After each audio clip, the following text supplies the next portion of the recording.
हरियाणा की हर अपडेट के लिए बेल आइकन दबाएं और सब्सक्राइब करें STV हरियाणा न्यूज। मैं हूं आपके साथ शुभेंदु सिंह और रुक कर लेते हैं फटाफट खबरों का।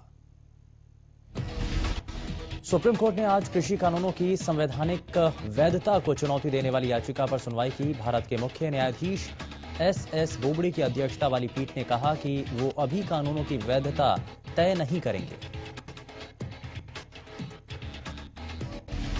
अदालत ने कहा कि आज हम जो पहली और एकमात्र चीज तय करेंगे वो किसानों के विरोध और नागरिकों के मौलिक अधिकार के बारे में है। कानूनों की वैधता का सवाल इंतजार कर सकता है। CJI ने कहा कि हम कानूनों के विरोध में मौलिक अधिकार को मान्यता देते हैं और इसे रोकने के लिए कोई सवाल नहीं उठाते। केवल एक चीज जिस पर हम गौर कर सकते हैं वो ये कि इससे किसी के जीवन को नुकसान नहीं होना चाहिए। चीफ जस्टिस ने कहा कि हमें नहीं लगता कि किसान आपकी बात मानेंगे। अभी तक आपकी चर्चा सफल नहीं हुई, इसके लिए कमेटी का गठन जरूरी है। अटॉर्नी जनरल ने अपील की है कि 21 दिनों से सड़कें बंद हैं जो खुलनी चाहिए। वहां लोग बिना मास्क के बैठे हैं, ऐसे में कोरोना का खतरा भी है। दुष्यंत चौटाला के हल्के उचाना के गांव पालवा में किसानों ने राजनेताओं की नो एंट्री के पोस्टर लगाए। गांव के अंदर किसानों ने साफ साफ लिख दिया कि उन्हें नेताओं की भाषणबाजी मंजूर नहीं। साथ ही उन्होंने सरकार के खिलाफ नारेबाजी की। कृषि कानूनों के विरोध में चल रहे किसान आंदोलन में अब पूंजीपतियों का बहिष्कार साफ दिखने लगा है। किसान लगातार अपने रिलायंस जियो के नंबरों को अन्य कंपनियों में पोर्ट करवा रहे हैं। KMP KGP इंटरचेंज पर पिछले 15 दिनों से चल रहे धरना स्थल पर विभिन्न सिम कंपनियों ने अपने अपने स्टॉल लगा दिए हैं, जो जियो के नंबरों को निःशुल्क पोर्ट करने के साथ साथ लुभावने ऑफर भी दे रहे हैं। धरना स्थल पर अब तक करीब 400 किसानों ने नंबरों को पोर्ट करवाया। आपको बता दें कि बीते 3 दिसंबर से राष्ट्रीय राजमार्ग पर KMP KGP इंटरचेंज के पास बुंदेलखंड मध्य प्रदेश से आए किसानों का धरना चल रहा है। दिन बीतने के साथ साथ किसानों का आंदोलन तेजी पकड़ता चला जा रहा है। सरकार को झुकाने के लिए किसानों के शीर्ष नेताओं ने बैठक कर रिलायंस जियो और अडानी के सभी प्रोजेक्ट का बहिष्कार करने का फैसला लिया। इसका असर पलवल में चल रहे धरने में साफ दिख रहा है। किसानों का कहना है कि अगर सरकार ने किसानों की मांगे पूरी नहीं की तो अंबानी और अडानी के सभी उत्पादों का विरोध किया जाएगा। कुंडली सिंघू बॉर्डर पर किसान आंदोलन में शामिल होने आए किसान भीम सिंह की ट्रेन से गिरने से मौत हो गई। मृतक किसान गांव पीरापट्टी के संगूर का रहने वाला था। कुंडली थाना पुलिस ने शव को कब्जे में लेकर सोनीपत के सरकारी अस्पताल में पोस्टमार्टम के लिए भिजवाया। सिख समुदाय के लोगों ने मृतक किसान के परिवार के लिए पंजाब और हरियाणा सरकार से मुआवजा देने की मांग की है। किसान आंदोलन के चलते नारनौल नेशनल हाईवे पर वाहनों की लंबी कतार देखने को मिली।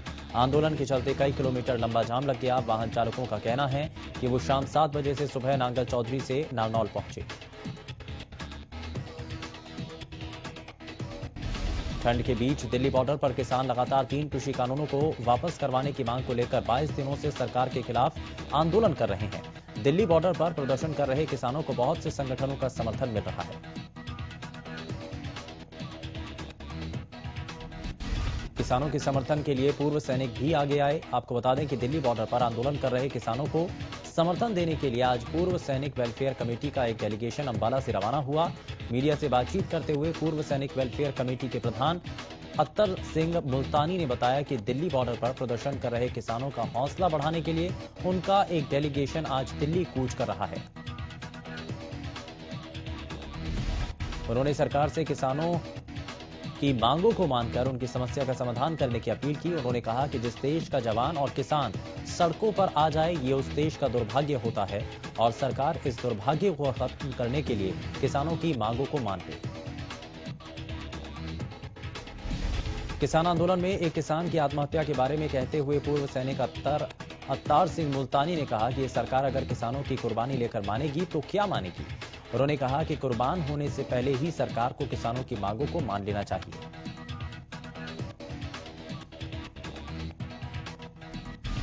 टीकरी बॉर्डर पर एक और किसान की मौत की खबर सामने आई। भटिंडा के तोंगवाली गांव के जय सिंह का हार्ट अटैक के कारण निधन हुआ। इससे पहले ट्रॉली से गिरने पर किसान कुलविंदर की मौत हो गई थी। किसान की मौत के बाद किसानों ने मंच से मृतक किसानों को श्रद्धांजलि अर्पित की।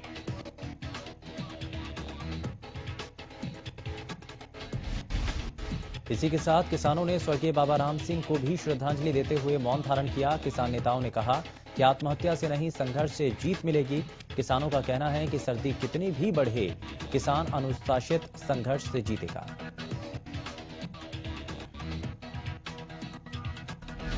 करनाल के कल्पना चावला मेडिकल अस्पताल में संत बाबा राम सिंह के शव का पोस्टमार्टम किया गया। इस दौरान अस्पताल में बड़ी संख्या में श्रद्धालुओं की उपस्थिति रही। संत बाबा राम सिंह के पार्थिव शरीर को सिंगड़ा गांव में ले जाया गया, जहां उनका अंतिम संस्कार किया गया। और आपको बता दें कि भारतीय किसान यूनियन के प्रदेश अध्यक्ष गुरनाम सिंह चढ़ूनी भी करनाल पहुंचे और उनके पार्थिव शरीर के अंतिम दर्शन किए। संत बाबा राम सिंह की मौत पर कांग्रेस के पूर्व अध्यक्ष राहुल गांधी समेत कई नेताओं ने दुख जाहिर किया। राहुल गांधी ने बाबा राम सिंह को श्रद्धांजलि देने के साथ मोदी सरकार पर निशाना साधा। उन्होंने कहा कि कई किसान अपने जीवन की आहुति दे चुके हैं। मोदी सरकार क्रूरता की हद पार कर चुकी है। आपको बता दें कि सिंगू बॉर्डर पर किसानों के धरने में शामिल संत बाबा राम सिंह ने बुधवार को खुद को गोली मारकर आत्महत्या कर ली। बाबा राम सिंह करनाल के रहने वाले थे और उन्होंने सिंगू बॉर्डर के पास आत्महत्या की। संत बाबा राम सिंह का एक सुसाइड नोट भी सामने आया। सुसाइड नोट के मुताबिक संत बाबा राम सिंह ने किसानों पर सरकार के जुल्म के खिलाफ आत्महत्या की है। संत बाबा राम सिंह ने सुसाइड नोट में लिखा है कि उन्होंने किसानों का दुख देखा, वो अपना हक लेने के लिए सड़कों पर हैं, लेकिन सरकार किसानों को न्याय नहीं दे रही। कांग्रेस प्रवक्ता रणदीप सुरजेवाला ने भी संत बाबा राम सिंह की खुदकुशी पर शोक जताया। उन्होंने कहा कि संत राम सिंह जी सिंगड़े वाले ने किसानों की व्यथा देखकर अपने प्राणों की आहुति दे दी। सुरजेवाला ने आगे कहा कि यह दिल झकझोर कर देने वाली घटना है। प्रभु उनकी आत्मा को शांति दे। उनकी मृत्यु मोदी सरकार की क्रूरता का परिणाम है।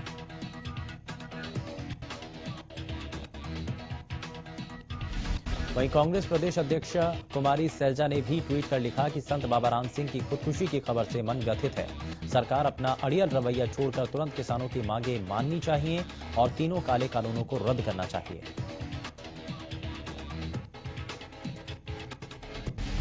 हरियाणा प्रदेश कांग्रेस कमेटी की प्रदेश अध्यक्ष कुमारी सैलजा ने पंचकुला में पत्रकार वार्ता को संबोधित किया। इस दौरान उन्होंने कई मुद्दों पर बीजेपी सरकार का घेराव किया। मीडिया से बात करते हुए कुमारी सैलजा ने कहा कि जिस तरह से कृषि कानून लागू किया गया, ये लोकतंत्र के खिलाफ है। उन्होंने कहा कि हरियाणा में भी विधानसभा का सत्र आनन फानन में बुलाते हैं और कोई भी कानून पास कर देते हैं।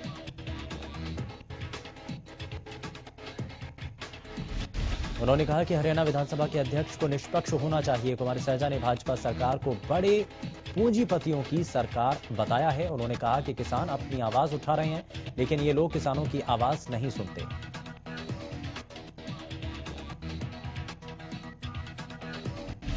पानीपत के सामान्य अस्पताल में देर रात कुछ बदमाशों ने व्यक्ति के साथ मारपीट की। व्यक्ति इलाज के लिए अस्पताल में भर्ती था। इस दौरान अचानक कुछ बदमाशों ने उस पर लाठी डंडों से हमला कर दिया। फिलहाल परिजन व्यक्ति को निजी अस्पताल ले गए, जहां उसका इलाज जारी है। पुलिस को मिली शिकायत के बाद मामले की जांच की जा रही है।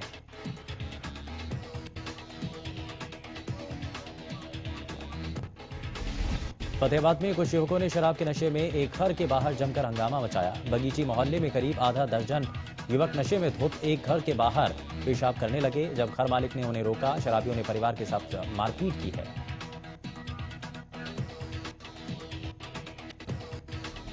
इस दौरान पथराव की तस्वीरें भी कैद हुई और पीड़ित परिवार ने पुलिस को मामले की शिकायत दी।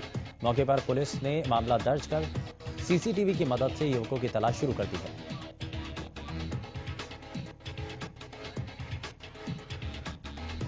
कैथल में अस्पताल प्रशासन की उदासीनता के चलते कोरोना एडवाइजरी की सरेआम धज्जियां उड़ाई जा रही हैं। अस्पताल में आ रहे मरीज और उनके परिजन ना तो सोशल डिस्टेंसिंग का पालन कर रहे हैं, न ही रोगियों ने मास्क लगाया है।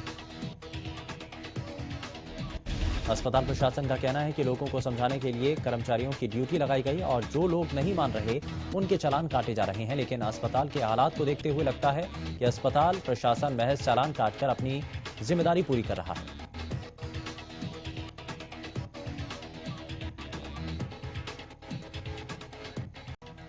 किसान आंदोलन को देखते हुए गोहाना सिटी थाना पुलिस ने शहर में पुलिस सुरक्षा को बढ़ाते हुए हर चौक पर अलग से पुलिस के जवानों की तैनाती की है। इसके साथ शहर में दिन के समय बड़े वाहनों की एंट्री पर रोक लगाई गई है। कई रूटों को डायवर्ट कर बाहर से आने वाली बड़ी गाड़ियों को बाईपास से भेजा जा रहा है। गोहाना सिटी थाना के एसएचओ महिपाल सिंह ने बताया कि किसानों के आंदोलन को देखते हुए गोहाना में भी पुलिस सुरक्षा को बढ़ाया गया है। इसके अलावा शहर में अवैध पार्किंग और गलत तरीके से वाहन खड़ा करने पर वाहनों के चालान भी किए जा रहे हैं।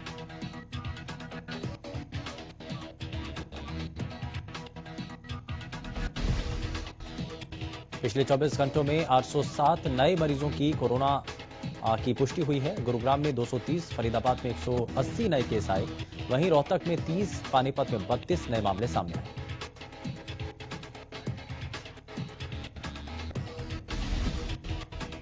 प्रदेश में 24 घंटों में 14 मरीजों की मौत के मामले सामने हैं। इसी के साथ अब तक कुल 2765 कोरोना मरीजों की मौत हो चुकी है। हरियाणा में कुल 2,55,014 केस अब तक सामने आए हैं। वहीं एक दिन में 1,452 मरीजों ने कोरोना को मात दी।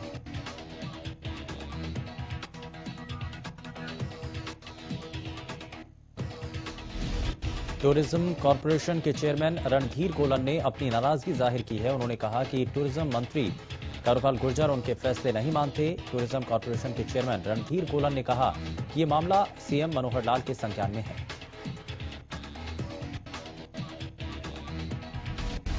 नारनौल के पिज्जा कैफे में अवैध धंधे का भंडाफोड़ हुआ। हरियाणा न्यूज के संवाददाता ने इस अवैध धंधे का भंडाफोड़ किया। इस मामले में प्रशासन का कहना है कि उन्हें इस बारे में कोई जानकारी नहीं थी। प्रशासन की ओर से सख्त कार्रवाई करने का आश्वासन दिया गया।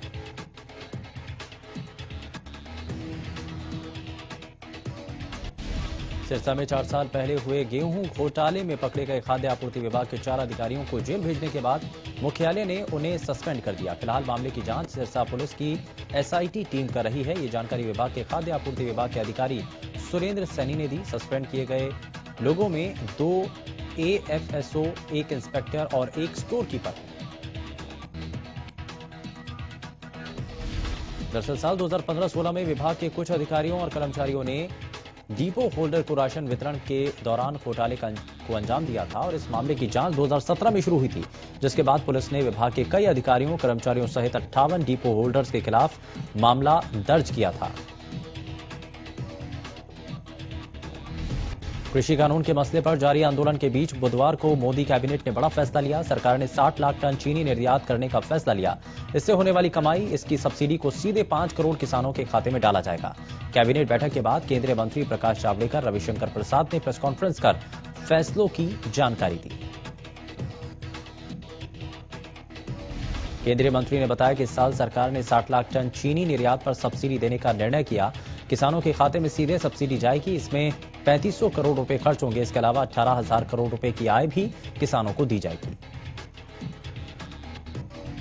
फतेहाबाद में कोरोना वॉरियर्स पर फिर से हमले का मामला सामने आया। जानकारी के मुताबिक यहां स्वास्थ्य विभाग की टीम कोरोना के सैंपल लेने पहुंची थी, जिस दौरान एक युवक ने टीम के ऊपर कार चढ़ाने की कोशिश की। स्वास्थ्य विभाग की टीम के द्वारा कार चालक को कोरोना सैंपल के लिए रुकवाया गया था। गनीमत यह रही कि एक कर्मचारी ने साइड में कूद करके अपनी जान बचाई, जिसके चलते उसके पैर में चोट आई। मामले में मौके पर तैनात दूसरे कर्मचारियों ने युवक को काबू कर लिया और उसे पुलिस के हवाले कर दिया। स्वास्थ्य विभाग की टीम ने युवक के खिलाफ शिकायत दर्ज करवा दी और आरोपी पर कठोर कार्रवाई की मांग की है। साइबर सिटी गुरुग्राम में आम आदमी तक सस्ती दवाएं पहुंचाने के लिए खोले गए प्रधानमंत्री जन औषधि केंद्रों में हालात ठीक नहीं है। प्रधानमंत्री की इस योजना में खोले गए केंद्रों में कुछ तो बंद हैं और जो चल रहे हैं उनमें भी नाम मात्र की दवाएं हैं। प्रधानमंत्री जन औषधि केंद्रों की शुरुआत लोगों को सस्ती दर पर दवाएं देने की कोशिश के मकसद से शुरू की गई थी। इन केंद्रों में जेनरिक और ब्रांडेड दवाइयों के दामों में जमीन आसमान का अंतर होता है। कई लोगों की आर्थिक स्थिति ऐसी नहीं होती कि वो ब्रांडेड दवाओं को आप खरीद सकें। ऐसे में लोगों को सस्ते दामों पर जेनरिक दवाएं काफी राहत देती हैं, लेकिन साइबर सिटी गुरुग्राम में इन केंद्रों में ज्यादातर दवाएं नाम मात्र की ही हैं।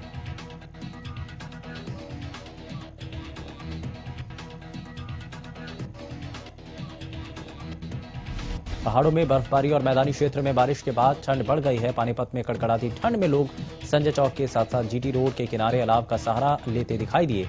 रोड के किनारे बैठे लोगों का कहना है कि पुल के नीचे सोने से उनका सामान चोरी हो जाता है। रैन बसेरों के अंदर वो सुविधाएं नहीं हैं, जिसके कारण लोग रैन बसेरा में नहीं जाते हैं। गुरुग्राम में ठंड ने दस्तक दे दी है। तेज हवा के साथ कोहरे ने लोगों को कपाना शुरू कर दिया। तेज हवाओं के साथ गुरुग्राम में पारा तेजी से लुढ़का है। सुबह घने कोहरे ने लोगों की परेशानी को बढ़ा दिया है। मौसम वैज्ञानिकों की माने तो आने वाले समय में ठंड अपना और भी प्रचंड रूप दिखा सकती है। सिरसा में शीतलहर और कोहरे ने लोगों की परेशानी बढ़ा दी। सिरसा में पारा 60 डिग्री तक पहुंचा। वहीं 10 किलोमीटर प्रति घंटे की रफ्तार से शीतलहर दर्ज की गई है। पिछले 2 दिनों में अचानक मौसम में बदलाव दर्ज किया गया। घने कोहरे के कारण विजिबिलिटी 10 मीटर तक दर्ज की गई है। गुलचिका में भी तापमान 8 डिग्री तक दर्ज किया गया। तेजी से गिरे तापमान ने लोगों की परेशानी बढ़ा दी। लोग ठंड से बचने के लिए अलाव का सहारा लेते दिखाई दिए।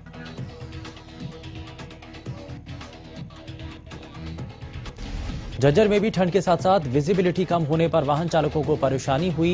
वहीं स्वास्थ्य विभाग की ओर से और झज्जर जिला प्रशासन की ओर से लगातार लोगों को जागरूक करने का प्रयास किया जा रहा है। ठंड से बचाव के लिए बुजुर्गों और बच्चों के लिए खास हिदायतें दी गई हैं।